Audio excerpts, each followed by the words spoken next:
খরচ করেছেন, যত টাকা খরচ হয়েছে সবটাই অপচয়, জাতির জন্য এটা কলঙ্কজনক। আবার সেই চেতনাবাজরাই আমাদেরকে সবক দেয়, ইফতার মাহফিল করে কি লাভ, এই টাকাগুলা গরিবরে দিয়ে দাও। তো তুমি যে এখানে রাস্তার মধ্যে রঙিন কলা, ওখানে তো আমরা রোজাদারকে খাওয়াই, পেট পুরাইয়া তাদেরকে আমরা খাওয়াইয়া আপ্যায়ন করি সোয়াবের আশায়, আর তুই যে এখানে চেতনাবাজরা রঙিন করছো রাস্তা, ওই জায়গা তোর কি হয়েছে? এখন আমাদের দেশের কিছু চেতনাবাজ, শিক্ষিত চেতনাবাজ, যারা নিজেদেরকে বাঙালি চেতনায় বিশ্বাস করে, তাদের এখন চেতনা জাগছে পয়লা বৈশাখ, শুভ নব। একটা বুড়ারে দেখলাম, বান্দর বুড়া হইল কই ওঠে, ভালোই তো জানেন, দেখি বুড়ো হইছে 2 দিন পরে মারা যাবে। ছেলে মেয়ের একসাথে মিছিল করতেছে, বুড়ায় মাঝখানে।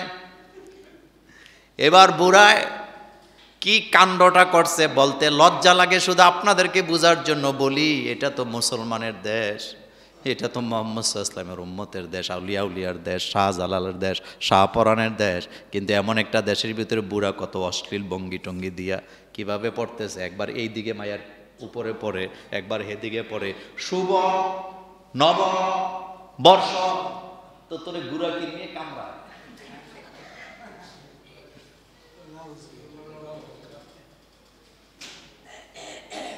এদেরকে মুসলমান বলতেও লজ্জা লাগে, কষ্টের জ্বালায় বললাম। আমরা মুহাম্মদ সাল্লাল্লাহু আলাইহি ওয়াসাল্লামের উম্মত, আমাদের মধ্যে শালীনতা আছে না নাই? ভেদাভেদ আছে না নাই? কি চলছে? বৈশাখের 1 তারিখের ইতিহাস বড় করুণ। এই বৈশাখ মাসের 1 তারিখ সর্বপ্রথম পহেলা বৈশাখ পালন করতেন এদেশে জমিদার প্রথা যখন ছিল। জমিদারেরা সারাটা বছর জনগণের কাছ থেকে গলা টিপে, পাকে উল্টায়া লটকাইয়া খাজনা আদায় করছে জোর করে। নিজের যুবতী মেয়েকে নিয়ে গেছে, নতুন বিয়ে করছে, নতুন বউ বাসর করে যাওয়ার আগেই জমিদাররা নিয়ে গেছে। এ কথাগুলি সত্য না মিথ্যা? তাদের বাড়ির সামনে দিয়া ছাতা মাথায় দিয়ে যাওয়া যায় নাই, স্যান্ডেল পরে যাওয়া যায় নাই। সারাটা বছর জমিদারেরা জনগণকে অত্যাচার করে তাদের কাছ থেকে খাজনা আদায় করার পর পয়লা বৈশাখের দিন তাদেরকে দাওয়াত দিয়ে নিয়ে জিলাপি খাওয়ায় কইছে একটা হাসি দে। মানে সারা বছর অত্যাচার, পয়লা বৈশাখের দিন ডাইকা নিয়ে কি জিলাপি খাওয়াইছে, খাওয়ায় কইছে একটা হাসি দে। তার মানে হয়েছে কি, ডাকাইতে আপনারে ধইরা কিলাইয়া কইনাইয়া সব নিয়া, এরপরে কইছে মুখ খারাপ করছ কেন, এবার একটা হাসি দে। তা আপনি হাসি দিছেন, ডাকাত কইছে ঠিক আছে এবার গেলাম। এটা হলো পয়লা বৈশাখের প্রথম ইতিহাস। পয়লা বৈশাখের দ্বিতীয় ইতিহাস হচ্ছে যখন জমিদারি প্রথা চলে গেছে, তখন আসছে শুভ হাল খাতা। বুঝেন তো কি হাল খাতা? সারা বছর বাকি বুকি যা দিছে এটা আদায় করতো পয়লা বৈশাখের দিন কার্ড দিয়ে। আমিও জীবনে অনেক খাইছি, গদি সাইদ বলে, কি বলে, জিলাপি বানায়া রাইখা দিছে, জনগণকে দাওয়াত দিছে আসো জিলাপি খায় যাও। আসলে জিলাপি খাওয়া উদ্দেশ্য না, উদ্দেশ্য হলো বাকি মাল আদায় করা। এটা যখন চলে গেছে, বিলুপ্তি হয়েছে, এরপরে চেতনাবাজরা কি করলেন, কিশোরগঞ্জের হাওড়ে মিঠামইনের রাস্তায় 14 কিলোমিটারের আলপনা আছে। কি আছে? আলপনা বুঝেন তো? রাস্তারে রঙিন করছে। কত টাকা খরচ করলো? এটা করতে যে কাজ করছে 650 জন শ্রমিক। 14 কিলোমিটারের রাস্তা, এটাকে রাঙ্গাইতে তারা 16,000 লিটার রং তারা খরচ করছে। কত হাজার লিটার? জোরে কর না। 16,000 লিটার রং রাস্তার মধ্যে রাঙ্গাইয়া খরচ করছে। 400 ব্রাশ আর তুলি লাগছে এটারে রাঙ্গাইতে। রাস্তা বন্ধ ছিল। এখন আপনাদের কাছে জানতে চাই, এটা কি অপচয় হয়েছে না অপচয় হয় নাই? এই রাস্তাটা রঙিন করার কারণে একজন গরিবের 1.5 পয়সার কোনো লাভ হয়েছে? পয়লা বৈশাখ আসলে ওই যে মাটির প্লেট কি আপনারা কি বলেন? ফানক বলেন, অনেক এলাকায় হানকি বলে। কে বলে? চেতনা জাগছে। ইলিশ মাছ দিয়া, ফান্তাবাদ দিয়া, এরপরে কাঁচামরিচ দিয়া, পেঁয়াজ দিয়া, ভর্তা দিয়া, হেতে খায়, হেতে বাঙালি। আপনাদের এলাকার কোনো মেয়ে বিয়ে দিছেন, বউবাতে দাওয়াত দিছেন, ঢাকা শহরের বড় বড় লোকেরা চেতনা বাজরা হয়েছে, কথা বুঝেন আগে, কোটি কোটি টাকার মালিক, ব্যবসায়ী, বড় বড় অফিসার, আমলা কামলা সব আইছে।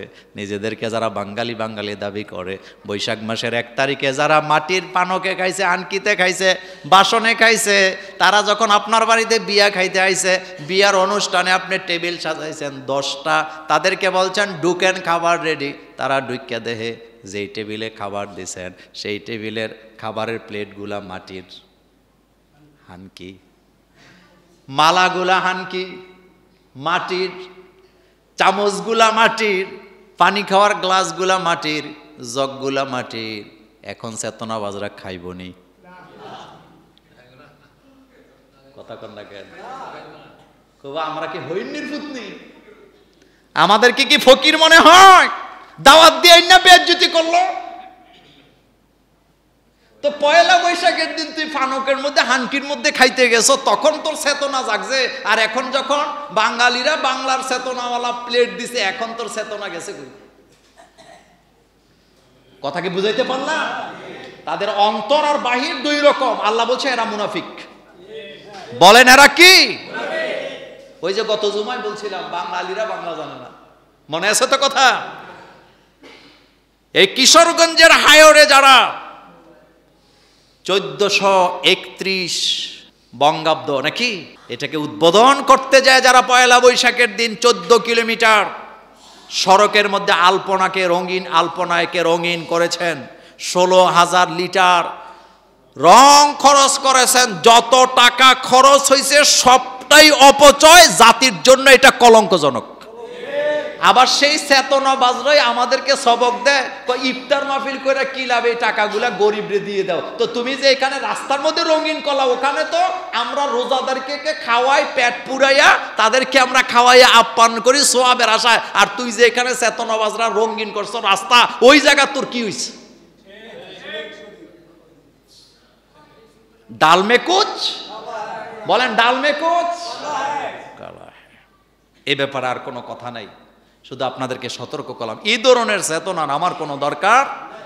আমার অরিজিনাল চেতনা হলো ফজরের আজান যখন দেয় তখন আমার হৃদয়ের চেতনা জাগ্রত হয়, আমি আর ঘুমাতে পারি না, আমাকে জামাতে সহকারে ফজরের নামাজ পড়া লাগে। এটা হলো আমাদের আসল চেতনা। আমার চেতনা হলো ফজরের আজান দিলে আমার চেতনা জাগ্রত হয় নামাজ আদায় করার জন্য, এটা আমার হৃদয়ের চেতনা। আমার চেতনা জাগ্রত হয় আল্লাহ আল্লাহ রাসূলের বিরুদ্ধে কেউ যখন কটূক্তি করে, আমার তখন মাথা গরম হয়, আমার মেজাজ খারাপ হয়, আমি প্রতিবাদ ছাড়া থাকতে পারি না। এটা হলো আমাদের আসল চেতনা। কথা কি বুঝাইতে পারলাম? আল্লাহ যেন আমাদেরকে মুহাম্মদ সাল্লাল্লাহু আলাইহি ওয়াসাল্লামের খাঁটি উম্মত হিসাবে কবুল করেন। আমরা বলি আমিন, আর জোরে বলি আমিন।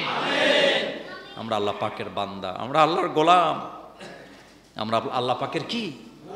আমাদের আচার আচরণের মধ্যে এমন থাকবে শালীনতা, ভদ্রতা, নম্রতা।